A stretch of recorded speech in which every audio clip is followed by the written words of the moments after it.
Someone going to get angry at me today, but take my word for it, this is not what it seems to be.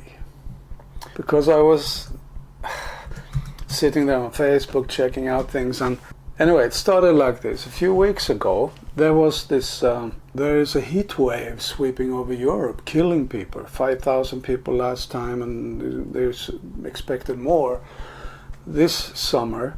So there I was, somewhere in the end of June, and to me things looked pretty normal, so I wondered, gosh, it's just going to come now, so maybe in the rest of Europe it's chaos. So I checked out, I just went to these weather report sites, and because my kids were in Rome at that time, so I checked out Rome, and well, it was pretty normal there. So I checked out Paris and London and Madrid and Athens, and everything looked like normal summer in Europe. So I wonder what's going on there. Is there something I missed here? And then I got another message that there is a heat wave killing people in Africa, Western Africa, somewhere. So I checked out some places inland Africa, but then again it was like 30, 35 something. So I wrote something on Facebook, and okay, let's wait, maybe it's coming. So then a week after I got this, and again I went in and checked out the facts and what are the temperatures all over Europe, and it was the same, it was normal. So, I mean, I don't want to be one of those climate skeptics or deniers or whatever they call it, because I'm very concerned about the environment. Believe me, I was ever since I was a teenager. But there is just something with it that doesn't really add up for me, and I didn't want to really touch it, but I made some comments. Say, okay, then someone said that, well, you missed that it was last week. It was 45 degrees in southern France, but that's when I checked last week, and we should have a longer perspective, and that's what people say. This is about climate, not about the weather, because weather is right now and climate is long term. But I mean, I've been living here for 64 years, and at least here, the climate has been pretty much the same. It was a little warmer, I remember, in the 80s, not so much snow in the winter, but the last few winters have been pretty snowy, and okay, last summer was hot like anything, but the summer before that was cold like anything, and this summer was, and after this happened, then it got cold. And rainy, and then people started complaining about how cold and rainy it is. And then today, I shouldn't, as I guess some people are hating me already, but because I'm a climate change denier, but really I'm not. I'm just a person who I like facts. Anyway, then I found this guy. He said that this is all, it's not attributed to carbon dioxide. I put up a bunch of facts that I just couldn't argue with. He showed curves and data from a long time ago. He was a geologist, because they sometimes say that these deniers, they are, even if they are professors and scientists, they are not experts in that field, but he was really an expert in that field. And then today I read, or I saw a video on YouTube where one of the founders of Greenpeace, Patrick Moore, then all of a sudden I find him speaking out very strongly against this idea of carbon dioxide being a cause of global warming. I have a PhD in ecology, and I am very well versed in all the biology subjects as well as climate change, and I just had to come out and express what I have been studying for the last 25 years, that there is actually no scientific proof. It's not really about evidence so much, it's more about an actual scientific proof that humans are the main cause of the slight warming that has happened in this world over the last 100 years or so. In fact, the world started warming back after the Little Ice Age about 250 years ago. And then when I was sitting with this, because today there came this little thing here again. This is what kind of triggered me again. But now there's a heat wave again. Everything is red here, and heat records in Europe. And but then again, I checked the weather reports, same places all over Europe, and it looked pretty normal. I don't understand. I mean, I'm innocent. I just want to understand what's happening, because I am very, very concerned about deforestation, about the plastic in the ocean, about the poison. The Baltic Sea out here is being poisoned like anything. So many of these problems, and rivers are being polluted and drying out. I think those things are very, very important, and some or other I find them more urgent and important than carbon dioxide, which is, as this former Greenpeace man says, it's a benign gas. It's actually the oxygen of the plants. They love it. It's an important gas. It's not a poisonous gas. And there is like 0.03% or something of it in the atmosphere, which is like almost nothing. And it has increased to 0.4%. And when you look at these curves, it looks like very much, but it's because the scale is so. So this man, this professor in geology, said that this can impossibly cause a warming, a greenhouse effect, because it must be some kind of layer there of gas or whatever that obstructs the gas from the heat from going back up again. But 0.1% difference, how could it possibly cause this? So my scientific mind was just couldn't really get it together with this intense media thing going on about that. So then the phone rang, and an old friend of mine, Svarup Prabhu, dear God brother from the past, he called and he said, I want to discuss something positive with you. Are you interested in environment? In the environment? Yeah, sure I am. In fact, I was just looking at it. So then we started talking. Of course, I blew it because, sorry,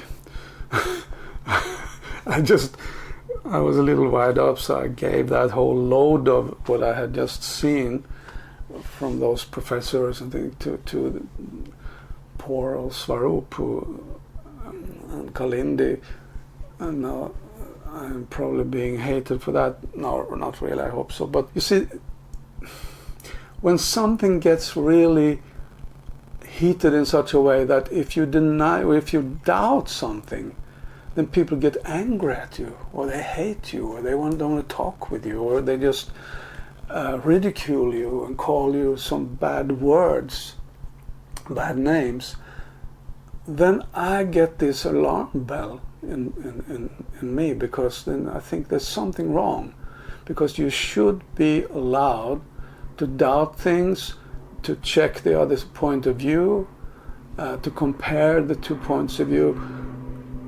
And if everything is like you have to believe this thing, otherwise you are not one of us. Otherwise you're our enemy. Otherwise we will just ridicule you, mob you, whatever. Then it's not healthy. It's a kind of cultish thing, right? Cultish phenomena. And I remember once, many years ago, when there was a conflict here in Sweden between the two camps. One was Vegavan Prabhu and Ajit Prabhu and those devotees around them, and then one was the standard ISKCON or mainstream ISKCON, whatever you want to say, with Harikesh Maharaj in those days. Or rather, this happened when that conflict started to mellow out, and it was basically over. So they were allowed to come to Govinda's restaurant again, those from the others. And they started coming, and there was on the Sunday feast, and of course they were very philosophically interested, so there were all these philosophical discussions there with the prasadam.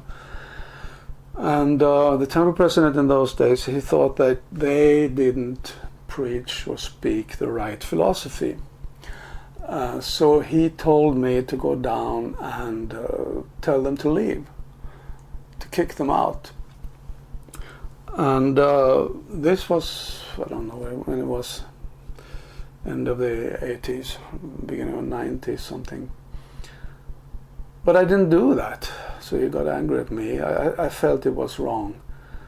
So then I wrote to Harikesh Maharaj and asked him, and I got an interesting answer. He said that if you think that they have, or others in general, have a wrong idea of philosophy and what they are speaking is wrong, then you should speak that which is right and convince the listeners, the people listening to it, that your idea is the better one.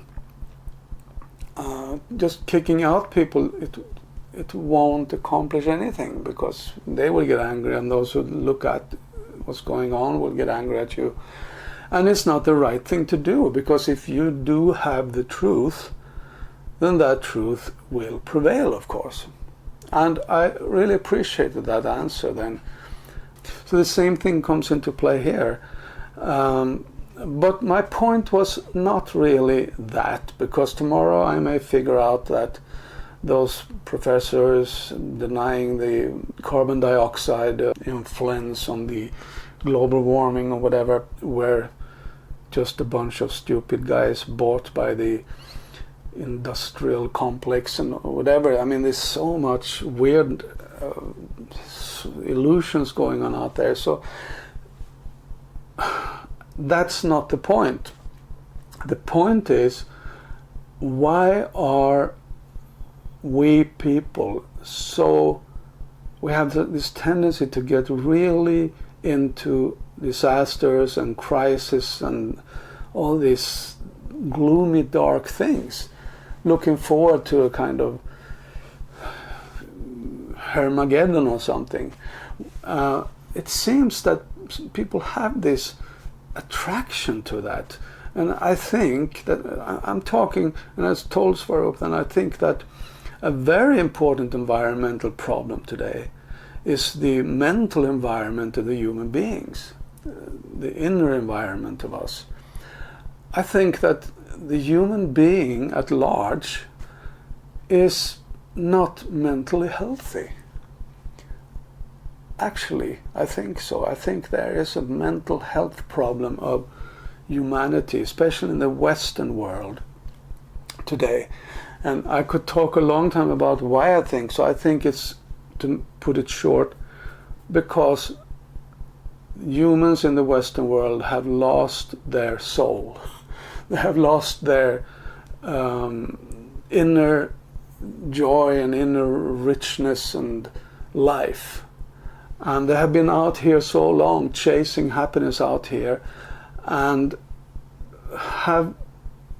there's so much, if you look at movies and all kinds of things, there's so much violence there, there's so much horror there, there's so much, and somehow or other there's some kind of self-destructiveness or suicidal. I mean, you could really get into an analysis psychologically.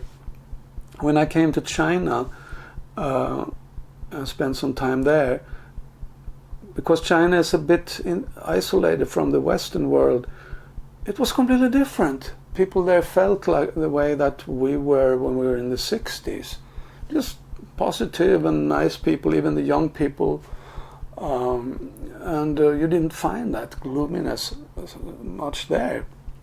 Of course, it might come also, and maybe I just saw one side of it, but it made me think that there's something here. And I made another video which I quickly put up online, but took it off because I thought maybe it was too much. about war, and I will want to talk about that later, because we as devotees, I've seen many devotees who are like anticipating war, or they're talking about the Third World War as something that you can't avoid, and maybe even it's necessary or something like that. And I think this is, as devotees, we should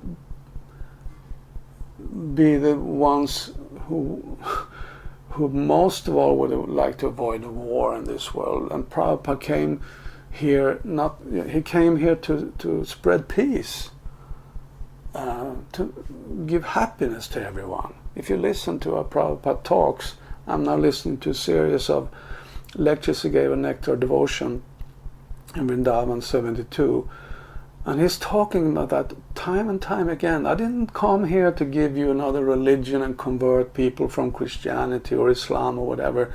I just came to make everybody happy with Krishna. So that's the peace message that we have, and we sometimes often use to say that this Hare Krishna mantra is a song for peace. It's a peace message.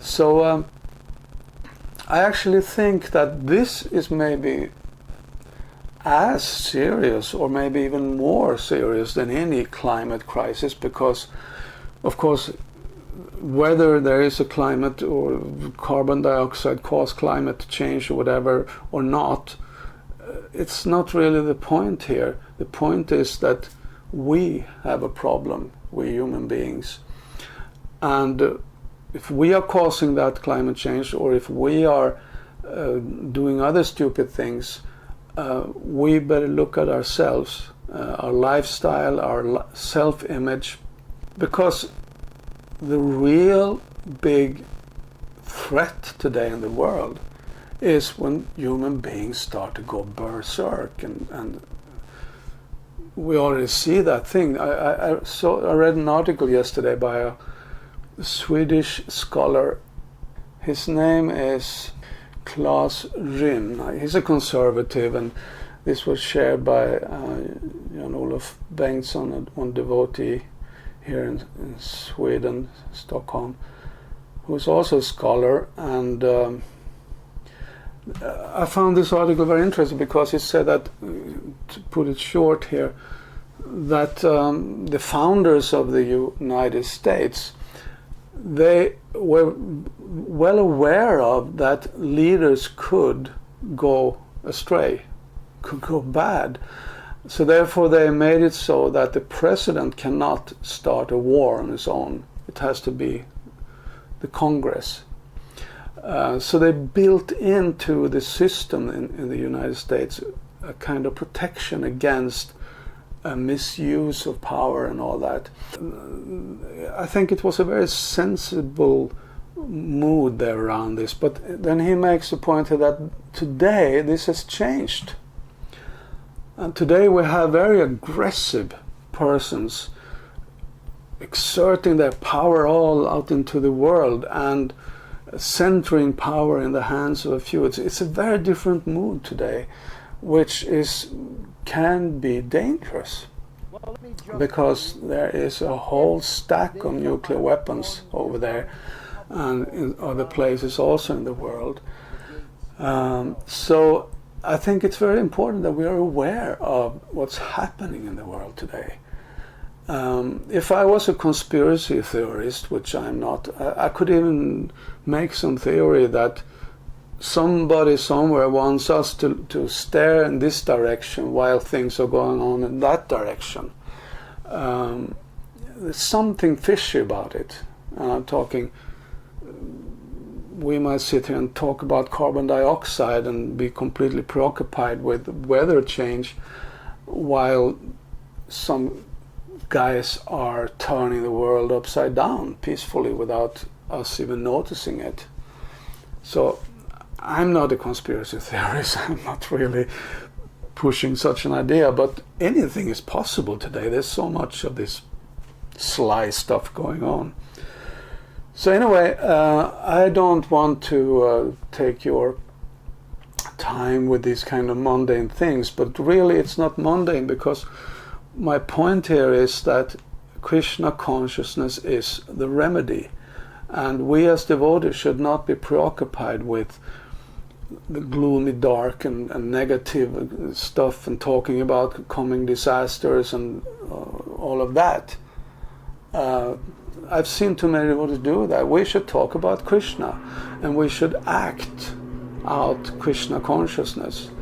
Therefore, Prabhupada's way to set up ISKCON with Harinam, going out on town and chanting and singing and dancing, chanting the name of God, is beautiful. So we should keep that in our heart and mind, that simple and pure core of what Prabhupada gave us, and also the mission he gave us, that he wanted to change the world. He wanted to make this world a happy place for everyone, where Dharma is established again, and people are racing from the mode of ignorance and passion up to the mode of goodness, which is in some cases happening today also, while at the other side there's the going down into the pit mood also. So but let's stay positive, like Swarup said in the beginning of our conversation, where I must have appeared at, having gone completely manic, because I was just in that mood. But if I got time, we will go and visit them on our way, because we're going down south next week, and then hopefully we can talk in a more peaceful and positive way. And that's how we concluded our phone conversation, that now it's time for the positive solution, which we often present the Krishna consciousness as when we were preaching in the old days. So anyway, thank you very much for looking at this. I'm trying to come to the point of keeping it down to like 5 minutes or something like that, but it's tough.